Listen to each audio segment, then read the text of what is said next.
بھائی نے سوال لکھے ہوئے ہیں، جنازہ خاموشی سے لے جانا چاہیے یا بلند آواز سے کلمہ شہادت پڑھتے ہوئے؟ عزیز بھائیو، سنن ابو داود کے اندر حدیث ہے، صحابی کہتے ہیں کہ ہم رسول اللہ صلی اللہ علیہ وسلم کے ساتھ جنازوں کے ساتھ جاتے تھے، اور ایسا ہوتا تھا کہ ہم یہ سمجھتے تھے کہ ہمارے سروں کے اوپر یا کندھوں کے اوپر پرندے بیٹھے ہوئے ہیں، اگر ہم نے کوئی آواز نکالی تو وہ پرندے کیا ہو جائیں گے؟ اڑ جائیں گے۔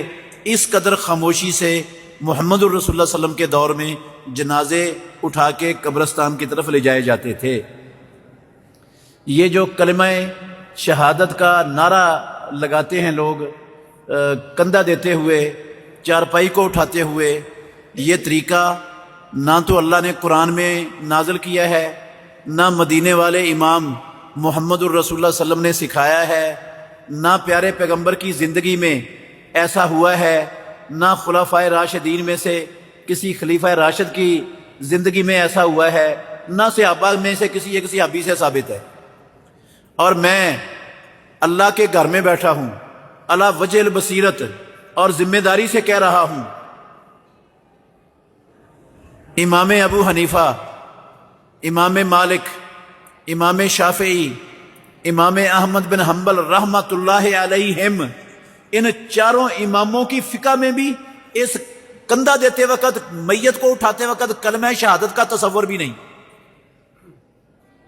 کتاب و سنت تو دور کی بات ہے، چاروں ائمہ کی فقہ میں بھی کوئی مائی کا لال کسی ایک کتاب کے اندر یہ نہیں دکھا سکتا یہ طریقہ۔ تو آپ ماشاءاللہ سمجھدار ہیں، جو نہ قرآن میں ہے، نہ سنت میں ہے، نہ صحابہ کی زندگیوں میں ہے، نہ چاروں اماموں کی فقہ میں ہے، اس کا دین کے ساتھ کوئی تعلق ہوگا؟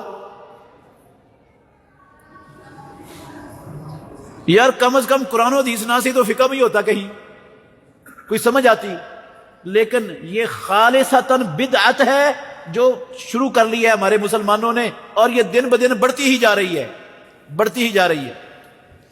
اصل میں نا کلمہ شہادت پڑھنے کا موقع جو تھا وہاں پر لوگ پڑھنے نہیں دیتے کلمہ شہادت، اور جہاں موقع نہیں ہے وہاں کلمہ شہادت پڑھ رہے ہیں۔ نہ موقع ہے، نہ ثبوت ہے، نہ کوئی دلیل ہے، نہ کوئی کسی کی زندگی میں اس کا تصور ہے۔ موقع کون سا تھا؟ جب بندہ قریب المرگ ہوتا ہے تو محمد الرسول اللہ صلی اللہ علیہ وسلم نے فرمایا اس کو کلمے کی تلقین کیا کرو، لقنوا موتاکم لا الہ الا اللہ۔ جو تمہارے قریب المرگ لوگ ہیں، فوت ہونے والے ہیں، موت کے آثار ان پر آپ کو نظر آ رہے ہیں، اور نظر آ رہا ہے کہ تھوڑا وقت ان کا ہے، قریب ہے فوت ہونے کے، اس وقت ان کو لا الہ الا اللہ پڑھنے کا کہو کہ وہ لا الہ الا اللہ پڑھیں۔ اللہ کے نبی نے کہا تھا کہ نہیں لا الہ پڑھ؟ کس کو کہا تھا؟ اپنے چچا کو، اپنے چچا کو ابو طالب کو کہا تھا، یا میں قل لا الہ الا اللہ، لا الہ پڑھ لے، لا الہ پڑھ لے، میں رب کے ہاں جھگڑ کر تیری سفارش کر لوں گا۔ نہیں پڑھا اس نے لا الہ۔ وہ ایک بچے کی عیادت کرنے کے لیے گیا، رسول اللہ صلی اللہ علیہ وسلم بیمار پرسی کرنے کے لیے، یہودیوں کا بچہ تھا، اس کے پاس بیٹھ گئے اللہ کے نبی، جا کر مرنے کے قریب تھا وہ بچہ۔ آپ نے فرمایا، یا غلام قل لا الہ الا اللہ، اے بچے لا الہ الا اللہ پڑھ۔ اس یہودی کے اس بچے کا باپ یہودی وہ بھی بیٹھا ہوا تھا پاس، اس نے رسول اللہ صلی اللہ علیہ وسلم کی یہ الفاظ سن کر اپنے باپ کی طرف دیکھا تو باپ نے کہا، اتے ابو القاسم، جو ابو القاسم کہتا ہے مان لو اس کی بات۔ بچے نے کلمہ پڑھا اور مسلمان ہو گیا اور فوت ہو گیا۔ رسول اللہ صلی اللہ علیہ وسلم نے فرمایا، ساری اللہ کی تعریفیں ہیں جس نے ایک انسان کو جہنم کی آگ سے بچا دی ہے۔ تو لقنوا موتاکم یہ اللہ کے نبی کے لفظ ہیں، جو قریب المرگ لوگ ہیں ان کو لا الہ الا اللہ کی تلقین کیا کرو۔ ہمارے ہاں پتہ کیا کہا جاتا ہے؟ نا نا نا نا نا، اس کو لا الہ الا اللہ پڑھنے کا نہیں کہنا، عین ممکن ہے وہ تکلیف میں ہو اور وہ انکار کر دے، جب میں نہیں پڑھتا، اور اس کا مجرم آپ ہو جائیں گے۔ بھئی اللہ کے نبی کو نہیں پتا تھا کہ وہ تکلیف میں ہوگا، اور یہ بھی آگے سے وہ کہہ سکتا ہے، انکار بھی کر سکتا ہے لا الہ پڑھنے سے۔ اللہ کے نبی تو کہہ رہے ہیں لقنوا موتاکم، اپنے قریب المرگ لوگوں کو تلقین کیا کرو لا الہ الا اللہ پڑھنے کی۔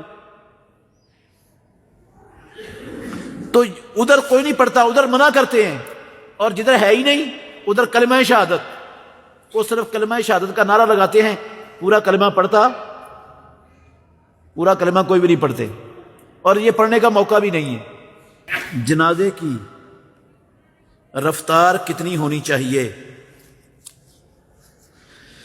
عزیز بھائیو، رسول مکرم صلی اللہ علیہ وسلم نے فرمایا کہ جب تم جنازہ اٹھا لو تو جلدی اس کو قبرستان کی طرف لے جاؤ، جلدی کیا کرو؟ اسرعوا بالجنازات، یہ رسول اللہ صلی اللہ علیہ وسلم کے لفظ ہیں صحیح حدیث کے، اسرعوا بالجنازات، جنازے کو جلدی لے جایا کرو۔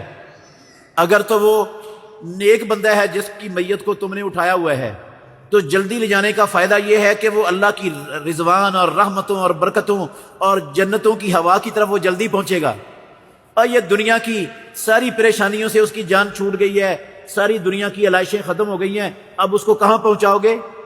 اللہ کی رحمت، رب کی جنت، رضوان اور اللہ کی خوشنودی کی طرف لے جا رہے ہو تو جلدی لے جاؤ، اس کو نکال لو، اس کو دنیا کی پریشانیوں اور ان چیزوں سے اللہ کی خوشنودی تک پہنچاؤ اس کو۔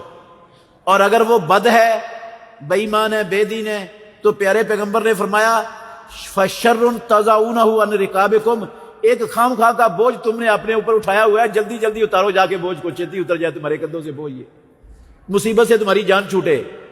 ہاں، جو بوجھ اٹھایا ہوا ہے تم نے اس کو جلدی اتار دو۔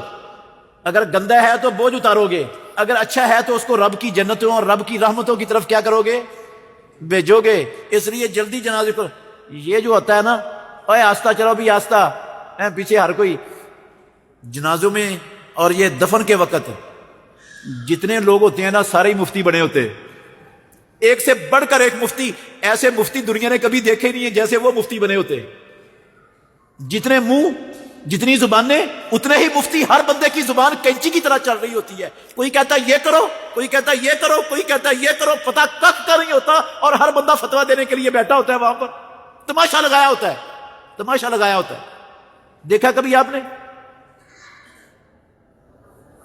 جتنا بڑا جاہل اتنی بڑی وہ وہاں پر تقریر کر رہا ہوتا ہے، کھڑا ہو کے نصیحتیں کر رہا ہوتا ہے، پتہ کک کا نہیں ہوتا کہ کیا کرنا ہے اور کیا نہیں کرنا۔ ایک مثال میں دیتا ہوں، ایک مثال دیتا ہوں، میت کو قبر میں پاؤں کی طرف سے داخل کیا جاتا ہے۔ کہاں سے داخل کیا جاتا ہے؟ جو قبر کے پاؤں ہے نا، میت میں جس طرف پاؤں ہے، چارپائی رکھی جاتی ہے، یہ قبر ہے، یہ والی یہ قبر ہے، ایسے بنی ہوئی ہے، تو چارپائی ادھر رکھ کے ادھر نہیں اتارنا ہے، اس کو چارپائی ادھر رکھنی ہے، سر اس کا ادھر آ جائے پاؤں کی طرف، ادھر سے میت اتارنی ہے، ادھر پاؤں کی طرف سے سر داخل کر کے تو اس طرح لا کے لانا ہے۔ یہ کخ کا پتہ نہیں ہوتا، ہر بندہ فتویٰ دے رہا ہوتا ہے، کوئی کہتا ہے ادھر سے لاؤ، کوئی کہتا ہے ادھر سے لاؤ، کوئی کہتا ہے یہ کرو، کوئی کہتا ہے وہ کرو، دوسرے کی بات ہی نہیں کوئی سن رہا ہوتا۔ اور قبر میں جب میت کو قبر میں رکھنا ہے تو امام الانبیاء نے کہا یوجہ المیت الی القبلۃ، میت کا پورا جسم قبلے کی طرف ہونا چاہیے۔ جس طرح دائیں پہلو پر ہم لیٹتے ہیں نا، سوتے ہیں دائیں پہلو پر، یہ ہے سنت محمد رسول اللہ صلی اللہ علیہ وسلم کی، اللہ کے نبی کا طریقہ میت کو قبر میں رکھنے کا، کہ اس کو دائیں پہلو پر پیچھے قبر کی دیوار کے ساتھ ٹیک لگا کے نا اس کو دائیں پہلو پہ لٹانا ہے، صرف چہرہ اس کا قبلے کی طرف نہیں کرنا کہ باقی میت کا جسم سیدھا پڑا ہو اور چہرہ اس کا قبلے کی طرف ہو، ایسا نہیں ہے، بلکہ اس کو پورے جسم کو اس کے قبلے کی طرف لٹا کے رکھنا ہے، یہ حکم ہے۔ اس کا کخ پتہ نہیں ہوتا، اور ہر بندہ ہی مفتی بن کے فتوے جاری کر رہا ہوتا ہے اس وقت وہاں پر۔ یہ جہالت کی انتہا ہے ہمارے معاشرے کی۔ جنازے کے پیچھے سواری والا آئے اور جنازے کو کاٹ کر جا سکتا ہے یا نہیں؟